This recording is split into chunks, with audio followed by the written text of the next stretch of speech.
Now, former President Olusegun Obasanjo has written to the UK court that found former Deputy Senate President Ike Ekweremadu and his wife guilty of organ trafficking. In the letter addressed to the chief clerk at the Central Criminal Court, Old Bailey, Obasanjo asked the clerk to intervene on the matter. The letter by the former president read in part, "It's my fervent desire for very warm relations between the United Kingdom and Federal Republic of Nigeria, for his position as one of the distinguished senators in the Nigerian parliament, and also for the sake of their daughter in question, whose current health condition is in danger and requires urgent medical attention. You will use your good offices to intervene and appeal to the court and the government of the United Kingdom to be magnanimous enough to temper justice with mercy." Ekweremadu is at risk of being sentenced to 10 years imprisonment in line with the Modern Slavery Act 2015 of the United Kingdom. Story, which is talking about the crisis that's rocking various political parties, whether it be the APC, PDP, NNPP, APGA, and Labour Party. And we have with us our Rise News analyst, Mr. Dayo Sobowale, in studio. Good afternoon, Mr. Sobowale. It's nice to be here. It's always a pleasure to have you. Were you surprised by any of the analysis or the breakdown of the crises that you saw done by Gbenga Ashiru? And are we slipping into a two-party situation again, where we have the two major parties only, as opposed to, a third force? I think to a large extent, his estimation is on the right track. Let us look at the crisis from the major parties. The APC crisis on the surface is an administrative one. It's the vice chairman accusing the national chairman and secretary of running the party like an estate. But there's a story behind that issue, which is historical. On the eve of the primaries of the APC, before Asiwaju gave his outburst, Emilokon, of indignation, this chairman had announced that the incumbent president has a candidate other than Asiwaju. Then it was Rufai and others who went to the chairman, to the president, incumbent president, and the incumbent president said he had no candidate. So they went to the primaries on an open field, and the rest is history. Asiwaju is president-elect. Of course, in political environment, there is time for retaliation to sort out the issue. But it is brewing as an administrative problem, high-handedness in the running of the party. But then they have learned from the experience of the PDP. The person who is starring the brew in the APC is the well-respected national vice chairman, Lukman. And even the chairman, all of them agree that when he makes a complaint, it should not be ignored. So they have set up a 5-man committee for reconciliation. So let's leave it at that. Similarly, before that, the PDP, after the 5 governors tussle, which resulted in them massively losing a chunk of their territory in the last presidential election, they too have set up a reconciliation committee for unity and harmony. But you see, it is with the Labour Party that the crisis seems to be blowing out of hand. And that was how Ashiru said we may be going back to a two-party system. Because if you look at the presidential election and the states that Labour won, Nigeria was divided into 3. 12 APC, 12 PDP, 11 maybe one quarter. But now, the way Labour is going, it may have no administrative representation because the chairman, the treasurer and secretary have been precluded from parading themselves as national officers. There have been conflicting court orders reinstating them.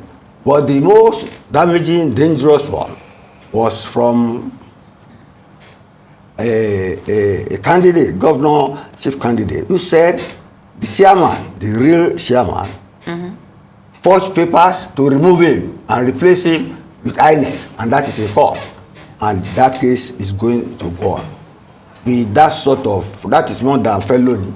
That sort of situation, Labour will be highly incapacitated. But then, those are the problems with the New Nigerian People's Party, KANU. The national chairman has resigned. That to me is no big deal because at least they won their base, KANU. And Kwakwaso is still there, yes. And the governor-elect is there. So it's their territory. There's no problem there. But on the whole, the parties, the problem they have now is the issue of treason based on court cases. That is even more serious than their internal wrangles. Because if you have gone to court, you cannot be saying the sort of things that Dati said, that if the courts don't rule against a certain person, then there will be anarchy. So many people have taken him up on that. And even the federal government spokesman, who has no locus in the matter, has said Obi should be charged for treason. Dati or Obi should be charged for treason, which is beyond his view. Because in my own view, Lai Mohammed is Minister of Information for an outgoing government. He is to be seen and not heard, not to talk of talking in a foreign country about what is going on in Nigeria. So he should be called to order. You know, unexpectedly, the institution that I admire in all this exercise, you may not believe it, is the DSS. Funny enough. Okay. They are always high-handed and all that. But they flew a kite. That some people are planning an interim government, planning against this transition of May 29th. Yeah. And people said they should name names, but have not. So, Mr. Sobowale, I'd love to bring the conversation back to internal party wranglings that are going on. Of course, the points you've made are extremely valid. Yeah. But let's look at the various strategies that some of the parties have employed. Yes. So, for example, with the PDP, we first saw a very sort of aggressive strategy to purge the party of anybody that they felt had cost the party. And then that was, of course, overturned when Ambassador Dagum came in, and now there's a tone of reconciliation. The Labour Party seems to now be at the stage of purging that aggressive strategy of removing various people from various positions and so forth. The APC maintaining a repertoire of reconciliation. Now, my question to you is, especially in light of the fact that technically I would say the election isn't over because we're still going to choose a number 3 citizen, and the unity within those parties is very important, within senators is very important with regards to the outcome because of the representation, the way the Senate is now split. Now, based on that, do you see more merit in the strategy of purging those that have been identified as possibly working against the party? Or do you think that reconciliation still has merits? Is there no risk that these people will sabotage their respective parties from within, as we saw with the G5 governance? No party has adopted purging. You get me? In fact, what I said, if you listen to me, what I said was that APC seems to have borrowed a leaf from PDP, which has set up a reconciliation committee for unity and harmony. APC has borrowed a leaf from that. But the crisis in Labour is peculiar. Do you get me? And nobody is purging anybody. There is a crisis of differences. A case of forgery. A case of forgery is not necessarily it is a criminal case. It's not a case of it's not the wrangling.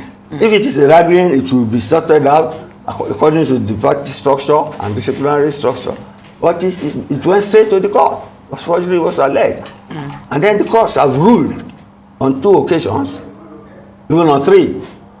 On 3 court injunctions, 1 conflicting, and I think the last subsisting one is one in Abuja, which incapacitates the key officers, chairman, treasurer, and secretary from performing their duties. So the party is moribund. The party is moribund, incapacitated. That is why he said we may be heading towards 2-party system. But then the party still has a living. There are cases in court. The party has a case in court. PDP has a case in court. If people obey the principle that when the case in court, you do not, when the case is in court, you do not comment on it. If you do so, it is sub judice. It is unethical.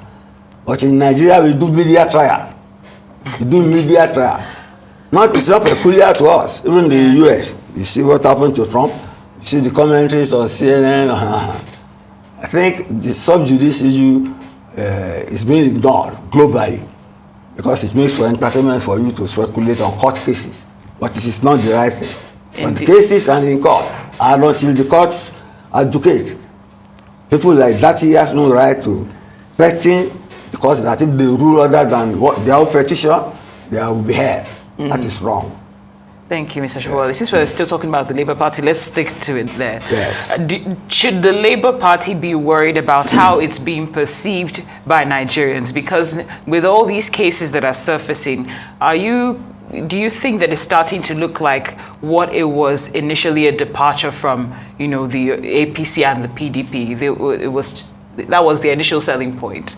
They were a departure from the two, but now they're starting to look like the two with these issues that are springing up here and there. Let me be frank with you. It's a clear issue of sour grapes and jealousy. Nobody expected Labour to do what it has done. So, you see, the establishment parties, no, maybe they are the ones sowing the seed of discord in the party. But then, the issues raised are fundamental issues that have been there pre-election, post-election. So you cannot ignore them. And the party has gone to court. It has gone to court, but it's so vice presidential and it is threatening the entire system. And if the party is about to, if the leaders are about to be charged for treason, even the followers will panic. Well, we can't preempt that. We don't know if that's going to happen. I say if. Okay. Mind my language. They are about to. Okay. If they are about, yes. Okay, they are accused of treason. Yes. If they are eventually charged for treason, we won't die because of that. But the security forces are there, but they have not done anything. That is why you did not allow me to land when I said I had grudging admiration for DSS. They mentioned they raised the alarm. But people urged them to mention it, but they did not, because they are professionals. If they mention any name, they will be crucified for it, either way. Do you get me? But it's people mentioning names now. It's people accusing themselves now, and they kept back. Somehow, that was the tension in the system. That has doused this, although the odds now seem to be against the Labour Party. And if care is not taken, they are on their way to extinction, even before they have had the end of their court case, or they have enjoyed the sweet victory they had, which has drawn the envy to them.